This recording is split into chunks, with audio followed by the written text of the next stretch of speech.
नमस्कार, मैं सरोज कुमार। दशसभा में एक बार फिर से सभी का स्वागत है। मित्रों, पुरानी पेंशन व्यवस्था यानी ओपीएस पर हमारे पिछले एपिसोड को आप सभी ने हृदय से स्वीकार किया, प्यार दिया। इसके लिए हम आप सभी के प्रति आभारी हैं। आज का एपिसोड आने में निश्चित रूप से विलंब हुआ है, इसके लिए क्षमा प्रार्थी है। मित्रों, जब आप किसी विषय पर राग द्वेष से ऊपर उठकर सोचते हैं ना, तो वो विचार सच्चा ही होता है। दशसभा की तो बुनियाद ही है ये, सच्चे विषय और विषय के सच से साक्षात्कार कराना, सच्ची और अच्छी बातों को आप तक पहुंचाना और आपकी सच्ची और अच्छी बातों को अपनी आवाज देना। मित्रों, हम इस मूल्य से कभी पीछे नहीं हटेंगे, ये हमारा आपसे वादा है। दशसभा आप सभी का है, आप सभी इसके सभासद बने, आप सभी जुड़ेंगे तो ये मंच एक दिन महासभा जरूर बनेगा, ऐसा हमें भरोसा है। बाकी कारपोरेट संचालित मीडिया की हालत तो आप देख ही रहे। बहरहाल विषय पर आते हैं। तो जैसा कि पिछले एपिसोड में हमने इस सवाल को छोड़ दिया था कि ओपीएस देश हित में है, बाजार के भी हित में है, फिर भी सरकार इसे बहाल क्यों नहीं करना चाहती। तो इसका एक पंक्ति में यदि सीधा सा जवाब दिया जाए तो ये होगा कि ओपीएस देश हित में तो है, मगर सरकार संचालकों के हित में नहीं।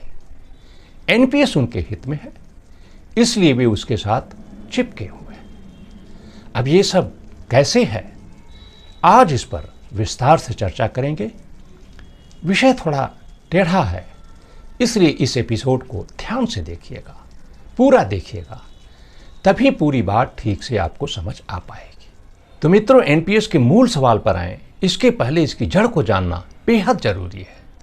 आखिर ये एनपीएस का भूत आया कहां से, जो आज सरकारी कर्मचारियों को डरा रहा है। तो दरअसल इसकी जड़ें अमेरिका से जुड़ी हुई हैं, वो भी रिपब्लिकन खेमे से। लेकिन वहां इसने कोख में ही दम तोड़ दिया, बाहर आ ही नहीं पाया। डेमोक्रेट्स डंडे लेकर खड़े हो गए, जनता जागरूक थी तो वो भी लामबंद हो गई, खास तौर से एल्डर्स लॉबी एएआरपी। लेकिन हमारे देश के नायकों ने उसे लपक लिया, क्योंकि ये भूत उनके वर्तमान और भविष्य को सजाने संवारने की गारंटी देता था। आप पूछेंगे ये कैसे, तो इसका जवाब आपको आगे अपने आप मिल जाएगा। फिलहाल अमेरिका पर बने रहते हैं। तो अमेरिका में दरअसल पेंशन की दो तरह की व्यवस्था है। सरकारी कर्मचारियों के लिए ओपीएस जैसी व्यवस्था, जिसका पूरा खर्च सरकार उठाती है। बाकी के लिए सोशल सिक्योरिटी ट्रस्ट फंड। निजी क्षेत्र के कर्मचारी इसमें अपने वेतन से हर महीने 6.2% हिस्सा योगदान करते हैं। नियोक्ता भी इतनी ही राशि का योगदान करते हैं। सेल्फ एम्प्लॉयड लोगों को पूरे 12.4% हिस्से का अकेले योगदान करना होता है। इस पूरी राशि को ऐसी सरकारी प्रतिभूतियों में निवेश किया जाता है जहां से रिटर्न की गारंटी होती है। इसीलिए ये फंड कर्मचारियों को सेवानिवृत्ति के बाद पेंशन के रूप में हर महीने एक सुनिश्चित धनराशि दे पाता है। खास बात यह कि यह फंड सरकारी नियंत्रण से मुक्त होता है। मित्रों, आपको जानकर हैरानी होगी कि 2021 तक इस फंड में लगभग $3 ट्रिलियन की राशि जमा थी, जबकि हमारे देश की अभी जीडीपी ही $3.7 ट्रिलियन है। फिर भी विश्व गुरु हम ही हैं। इस फंड पर रिपब्लिकन की लंबे समय से नजर लगी हुई है। उनकी योजना रही है कि इसे बाजार में लाया जाए और मित्र कारपोरेट्स के शेयरों को खरीदकर उनकी मदद की जाए, जैसा कि आज हमारे देश में हो रहा है। सन 2000 में बुश जब रिपब्लिकन की तरफ से राष्ट्रपति पद के उम्मीदवार बने तो उन्होंने एक योजना पेश की। सोशल सिक्योरिटी ट्रस्ट फंड से कुछ राशि शेयर बाजारों में निवेश करने की योजना, जबकि इस फंड की कानूनी बाध्यता है कि एक भी पैसा शेयर बाजार में निवेश नहीं किया जा सकता।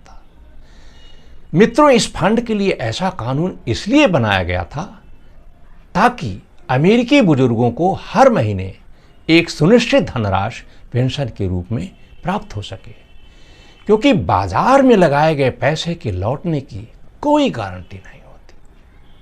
अब बुश चुनाव तो जीत गए, मगर दोनों सदनों में बहुमत होने के बावजूद वो अपनी योजना पर आगे नहीं बढ़ सके। उन्होंने 2004 में एक बार फिर कोशिश की, मगर डेमोक्रेट्स और एआरपी के भारी विरोध के आगे उन्हें पीछे हटना पड़ा। मित्रों, यदि बुश अपनी योजना में कामयाब हो गए होते तो आज अमेरिका के निजी कर्मचारियों को भी एनपीएस जैसी व्यवस्था से दो चार होना पड़ता, जिसमें इस बात की कोई गारंटी नहीं होती कि पेंशन के रूप में कितनी धनराशि आपको मिलने वाली है। भारत का मामला अलग है, क्योंकि यहां सरकारी कर्मचारियों को एनपीएस के गड्ढे में धकेला गया है। यानी जो काम बुश अमेरिका में गैर सरकारी कर्मियों के साथ नहीं कर पाए, वाजपेयी ने यहां सरकारी कर्मचारियों के साथ कर दिया। सितंबर 2000 में वाजपेयी अमेरिका गए थे और उसी दौरान उन्होंने बुश के आइडिया को लपक लिया। दरअसल शाइनिंग इंडिया अभियान से उन्हें सत्ता में वापसी की पूरी उम्मीद थी और एनपीएस उनकी एक सोची समझी योजना का हिस्सा था। मगर अफसोस, 2004 के आम चुनाव में वाजपेयी की सत्ता चली गई और मनमोहन सिंह के नेतृत्व में यूपीए सत्तासीन हो गया। मगर इस सरकार ने भी एनपीएस को बरकरार रखा। मित्रों, यानी एनपीएस के लिए अकेले अटल बिहारी वाजपेयी जिम्मेदार नहीं है, मनमोहन सिंह भी उतना ही जिम्मेदार है। क्योंकि यदि मनमोहन सिंह चाहते तो 22 दिसंबर 2003 की अधिसूचना को रद्द कर ओपीएस बहाल कर देते, मगर उन्होंने तो अपने दूसरे कार्यकाल के दौरान पीएफआरडीए एक्ट पारित कर इस व्यवस्था को और पुख्ता बना दिया।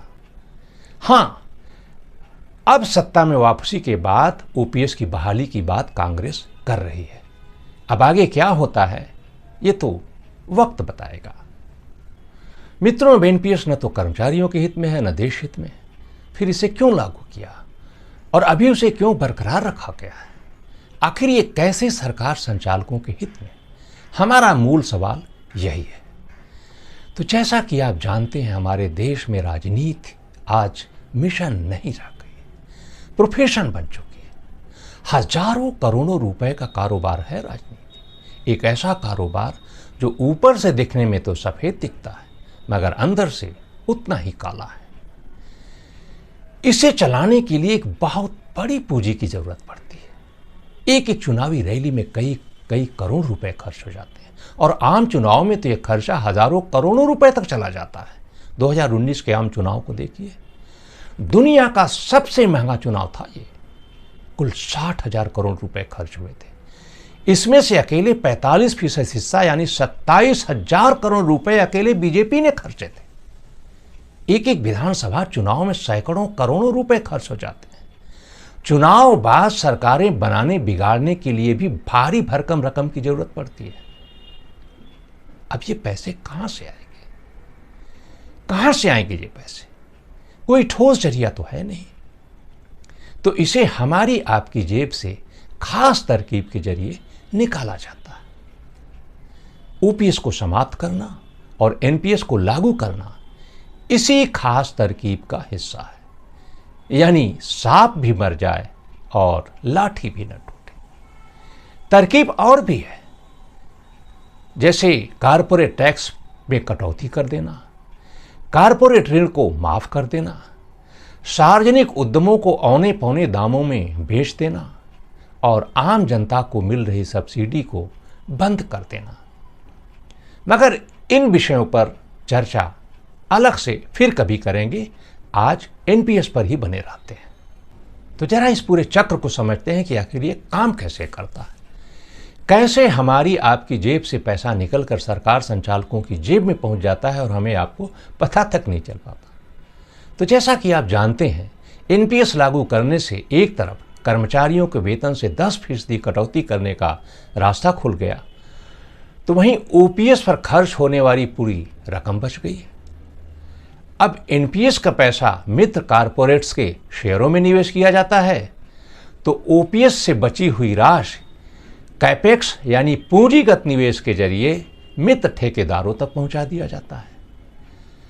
अब दोनों ठिकानों से पैसा समय समय पर सरकार संचालकों के पास लाभांश के रूप में पहुंचता रहता है। मित्रों, आपको पता होना चाहिए कि इस समय एनपीएस के खाते में कुल 10.22 लाख करोड़ रुपए जमा है और इनमें से एक बड़ा हिस्सा सरकारी कर्मचारियों का है और इस पूरी रकम को निवेश करने की जिम्मेदारी पीएफआरडीए के फंड मैनेजरों की होती है। अब फंड मैनेजर वही निवेश करेंगे जहां सरकार चाहेगी।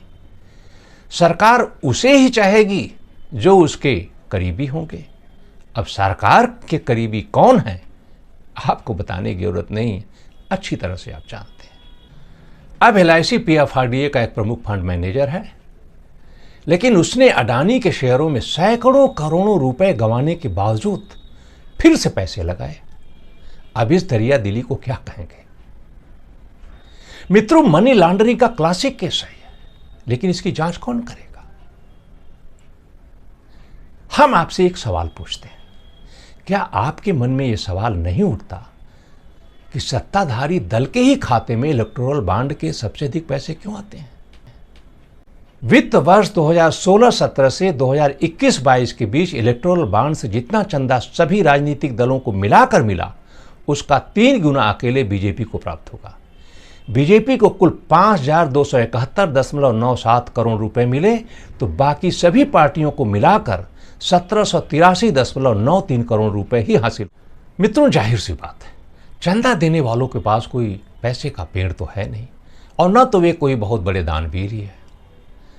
उन्हें जितना लाभ मिलेगा उसी के अनुपात में वे चंदा देंगे। जो उन्हें जितना लाभ दिलाएगा उसी अनुपात में वे उसे चंदा देंगे, और स्वाभाविक रूप से इस मामले में सरकार आगे रहेगी। तो इस तरह जहां एक तरफ सरकारी कर्मचारियों की पेंशन बंद हो गई, दूसरी तरफ उनके वेतन से 10% की कटौती होने लगी, और ये सारा पैसा सरकार संचालकों और पूंजीपतियों के बीच घूमने लगा। अब ऐसे में भला कौन सरकार एनपीएस को समाप्त करना चाहेगी।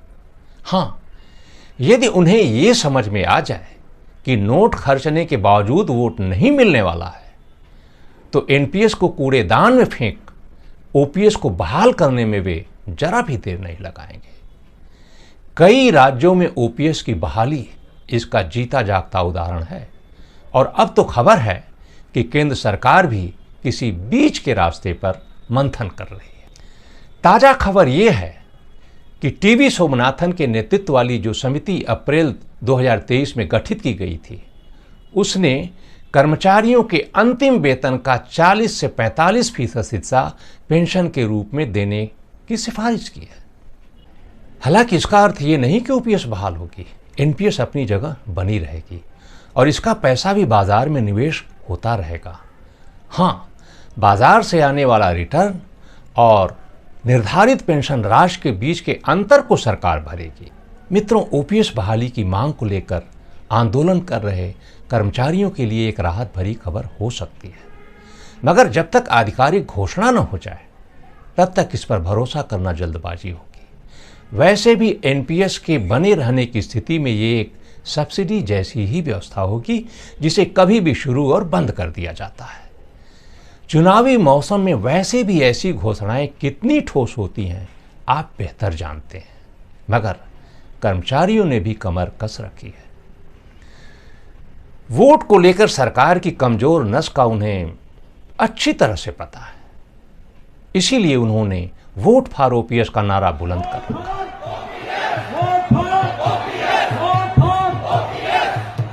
जाति, धर्म, भाषा, क्षेत्र अगर आप छोड़ सकते हैं तो आ जाइए वोट फॉर ओपीएस पर। जोर से बोलो, सब लोग बोलो, जोर से बोलो, सब लोग बोलो, vote for OPS, vote for OPS, vote for OPS. तो मित्रों, आज की सभा में फिलहाल इतना ही। अपने सुझाव और विचार से हमें अवगत कराते रहें, कमेंट बॉक्स में जरूर लिखें, हमें इंतजार रहेगा। जल्द मिलेंगे एक नए विषय के साथ, तब तक के लिए हमें दीजिए इजाजत।